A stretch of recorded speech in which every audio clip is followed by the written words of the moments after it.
വാലും അറ്റവുമില്ലാത്ത രീതിയിൽ മറുപടി കിട്ടിയിട്ട് പ്രിയപ്പെട്ട ഉമ്മമാര് ജോത്സ്യപ്പണി നടത്തിയിട്ട് എന്തിനേറെ നിക്കാഹിന്റെ സരസില്ലേ, ആ സരസിൽ തന്റെ പൊന്നുമോളും മോനും മരുമോനും കുടിക്കാൻ പോകുന്ന പാലിൽ വരെ ഭസ്മം കലക്കുന്ന കാലമാണ്.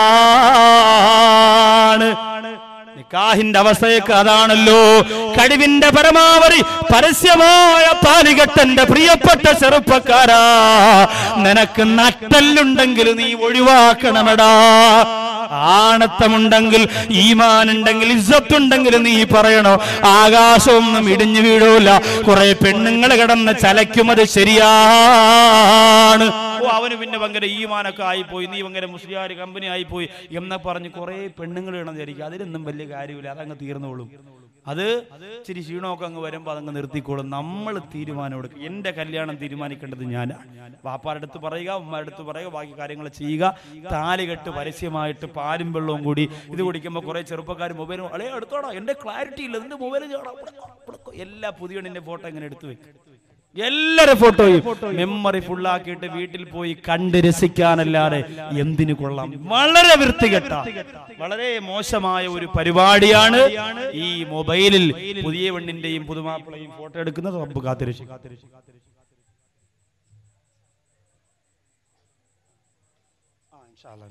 വേറെ എന്തെങ്കിലും ഉണ്ടെങ്കിൽ എഴുതിക്കൊണ്ടു, ആരെങ്കിലും പറഞ്ഞിട്ടുണ്ടെങ്കിൽ വേഗം എഴുതിക്കൊണ്ടു. അപ്പോ ഈ അവസ്ഥയിലാണ്. എന്നിട്ട് നിക്കാഹിന്റെ കാര്യം ഞാൻ വിശദീകരിക്കുന്നില്ല.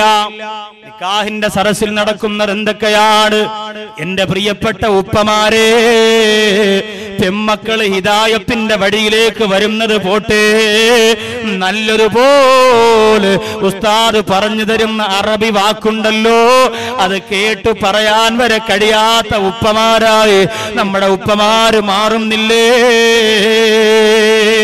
പള്ളിയുമായി ബന്ധം വേണം, പള്ളിയുമായി ബന്ധം വേണം. ബഹളം കണ്ട എന്തുവാ, പള്ളിയിലൊക്കെ വന്ന് താളം വിടും. മൗലാന പ്രസംഗം ശരിയല്ലോ, അങ്ങനല്ല അങ്ങനല്ല, അങ്ങനെ താളം വിടും. മരണ വീട്ടിൽ ചെന്നാൽ മയ്യത്തിന് അങ്ങനെ പോയി പഞ്ഞി ഇങ്ങനെ കയറ്റി കുളിപ്പിരി എന്നൊക്കെ പറഞ്ഞ് 1.5 കിലോ പഞ്ഞി മൂക്കി കൂടെ കയറ്റി ചെവി കൂടെ ഞെടുക്കും. മയ്യത്ത് പുതിയ.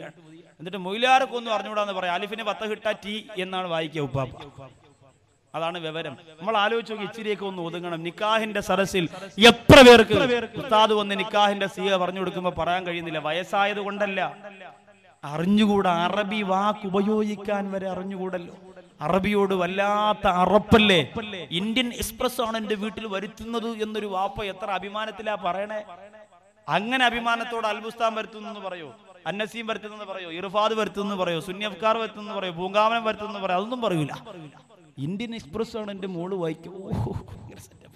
ഇത് പറയും, പള്ളിയിലും പറയും, പള്ളിക്കൂടത്തിലും പറയും, ആരുടെ മുന്നിലും പറയും. അറബിനോട് വല്ലാത്ത അറപ്പ്.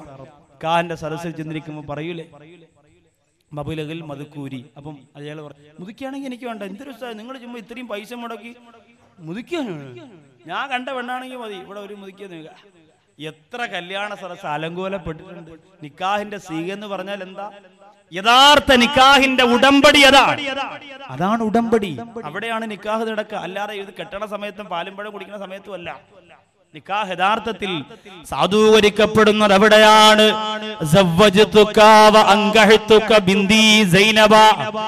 എന്ന് പറഞ്ഞുകൊണ്ട് മഹറിന് പകരമായി, ഇത്ര രൂപ മഹറിന് പകരമായി നിനക്ക് ഞാൻ നിക്കാഹ് ചെയ്ത് തരുന്നു പറയുമ്പോ, ഖബിൽതു മിൻക നിക്കാഹഹാ വതസ്വീജഹാ. ഒരു ചെറുപ്പക്കാരൻ പറഞ്ഞതാണ്, എന്തിനാണ് ഉസ്താദേ സ്വീകരിക്കുമ്പോ നമ്മൾ ചിരിക്കുന്നത്? ഞാൻ പറഞ്ഞു, എന്ത് ചിരിക്കുന്നത്? പറഞ്ഞു, എടാ അത് ചിരിയല്ലടാ. അവൻ വിചാരിച്ച് പെണ്ണ് കിട്ടുന്ന സന്തോഷം കൊണ്ട് എത്ര നമ്മൾ ആലോചിച്ച ഈ ഹാര വമീറൊക്കെ മടങ്ങണ എവിടെയെന്ന് പറഞ്ഞാൽ പെണ്ണ് ചെറുക്കൻ കളഞ്ഞിട്ട് അപ്പോഴേ ഓടും. ഇത് പഠിക്കണ്ടേ നമ്മൾ? നിക്കാഹിനെ കുറിച്ച് ബോധം വേണ്ടേ? നമ്മളല്ലാതെ വെറുതെ പോയി സ്ലോ മോഷനിൽ ഒന്ന് സ്പ്രേ അടിക്കാൻ ചെറുപ്പക്കാർ കൂട്ടുകാർ വേണം, ബനിയിടാൻ കൂട്ടുകാർ വേണം. 50 രൂപ മൊയിലാരിക്ക്, 20 രൂപ മോദിനും, 5 രൂപ അസിസ്റ്റന്റിനും എടുത്ത് മടക്കി പോക്കറ്റ് വെച്ചുകൊണ്ട് വന്നിരുന്നിട്ട് ഫാത്തിഹ തീരുമ്പോ വാ പറയും, എടാ കൊറ ഞാൻ എടുത്തുന്ന മൊയിലാരിക്ക് കൊറ മൊയിലാരിക്ക് വലിയ കൂടിയ കല്യാണോ വീഡിയോ ഉണ്ട്, ഇരഞ്ഞോളി മൂച്ചാര ഗാനമേള ഉണ്ട്. അള്ളാഹുവേ എൻ്റെ കടങ്ങളെല്ലാം ഇന്നത്തെ കല്യാണം കൊണ്ട് തീരും. 50 രൂപ പൊതിഞ്ഞങ്ങ് കൊടുക്കും. ബിസ്മില്ലാ. വീട്ടിൽ ചെന്നല്ല പള്ളിയിൽ ചെന്നിട്ട് നിക്കാഹ് കഴിഞ്ഞ് വന്നിട്ട് മോദിമാമോ ഓ നൂത്ത് നോക്കിയാ ഓ അത് തന്നെ അനക്കില്ല കിടക്കണം ഇവിടെ. എന്നാ വലിയ പൊതിയായതുകൊണ്ട് ചോറും ഞാൻ ഒരുപാട് കഴിച്ചില്ല സാറേ, പൊതി നോക്കാനുള്ള ആക്രാന്ത് പറഞ്ഞു. എനിക്ക് അതെങ്കിലും കഴിച്ച് അവന്മാരെ മുടിപ്പിച്ചിട്ട് വരായിരുന്നു, അതും പറ്റിയില്ല. ചിലവും മുടക്കി ആകെ കഞ്ഞീര് വെള്ളവും. ഒരിക്കലും അവനൊന്നും കുടം പിടിക്കൂല. ഈ ശാപം കിട്ടിയാൽ പിന്നെ മോള് രക്ഷപ്പെടോ? ആലോചിച്ചു, എത്ര സ്കാൻ ചെയ്താലും കൊച്ചു തലയിരിച്ച് കിടക്കണമെന്ന് ഡോക്ടർ പറയും. ഇത് പണം ബാക്കിയുള്ളതിനൊക്കെ വാരിക്കോരി കൊടുക്കാലോ. എന്തിനേറെ കല്യാണ ഓഡിറ്റോറിയത്തിന്റെ ഫ്രണ്ടിൽ 27 കാരിയാറ സുന്ദരികളെ കുളിപ്പിച്ചൊരുക്കി വെള്ള സാരി കൊടുത്തതാ ഇങ്ങനെ നിൽക്കും. ഒരു കല്യാണത്തിന് പോയപ്പോഴാ അങ്ങനെ വെൽക്കം മുസ്ലിയാരെ വെൽക്കം. ഞാൻ പറഞ്ഞു വെൽക്കം മുസ്ലിയല്ല, നൗഷാദ് മുസ്ലിയാർ. ഇങ്ങനെ നിൽക്കാൻ ഇങ്ങനെ തൊഴുതുകൊണ്ട് എത്ര മണിക്കൂറാണ് വരുന്നവരൊക്കെ വെൽക്കം വെൽക്കം ഇങ്ങനെ ആക്കിണ്ട്. സ്വർണ്ണക്കടയിൽ പ്രതിമ നിൽക്കണ പോലെ. അതിന്റെ മുമ്പ് കുറയണം ഞരമ്പ് രോഗികൾ മൊബൈലുമായിട്ട് ഇങ്ങനെ നിൽക്കണം. അതിന്റെ മുമ്പിലുണ്ട്. ഇത് എവിടെയും കാണൂല്ലോ. സഹോദരങ്ങളെ ഓർക്കണം നമ്മൾ. അങ്ങനെ നിക്കാഹിന്റെ അലങ്കോലം എത്ര മാറുന്നുവോ അത്രത്തോളം നിക്കാഹില് ബറക്കത്താണ്. അല്ലാഹു സുബ്ഹാനഹു വ തആല നല്ലതുപോലെ എത്രത്തോളം ചിലവ് ചുരുക്കാൻ പറ്റോ അത്രത്തോളം ചുരുക്കിയ നിക്കാഹ് നമുക്ക് തരട്ടെ. എന്ന് പറഞ്ഞാൽ ഭക്ഷണം കൊടുക്കണ്ട എന്നല്ല, സന്തോഷം വേണ്ട എന്നല്ല, ഒരു മിതത്വം നമുക്ക് ആവശ്യമാണ്. അതനുസരിച്ചാണ് ചെയ്യാനുള്ളത്. പിന്നെ ചില ആൾക്കാരുണ്ടല്ലോ,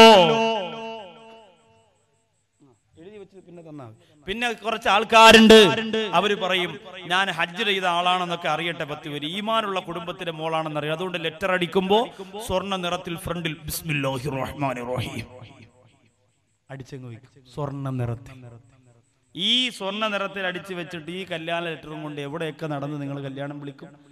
എല്ലാ കുളിയുടെ ഫർളും ശർത്തും അറിഞ്ഞുകൂടാത്തവര്, കുളി നിർബന്ധമായാൽ കുളി അറിഞ്ഞുകൂടാത്തവര്, ഹൈന്ദവര്, ക്രൈസ്തവര്, ഖുർആനിന്റെ മഹാത്മ്യം അറിഞ്ഞുകൂടാത്തവര്, എന്തിനേറെ കുളി നിർബന്ധമായ മുസ്ലിം പെണ്ണിന്റെ കയ്യിൽ വരെയും അത് നാം കൊണ്ടു കൊടുക്കൂലേ.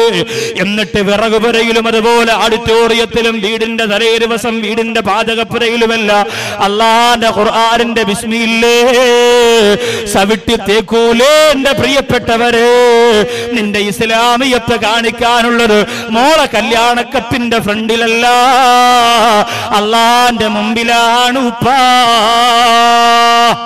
ആ കത്തടിക്കുമ്പോഴും ഇച്ചിരി നമ്മളൊന്ന് കുറഞ്ഞ രീതിയിൽ നമ്മൾ അടിക്കണം. ഇംഗ്ലീഷിലൊക്കെ ഇപ്പൊ എല്ലാവരും അടിക്കോളൂ. ഇംഗ്ലീഷിൽ കത്തുകൊണ്ട് തരുമ്പോൾ ആദ്യം ഓഡിറ്റോറിയത്തിന്റെ പേര് നോക്കും, സമയം നോക്കും, മടക്കി അങ്ങ് വയ്ക്കും. മനസ്സിലായല്ലോ എവിടാണെന്ന് മനസ്സിലായി. ഇത് അടിക്കുന്ന ആളിന് പറഞ്ഞുകൂടാ, വായിക്കുന്ന ആളിന് പറഞ്ഞുകൂടാ.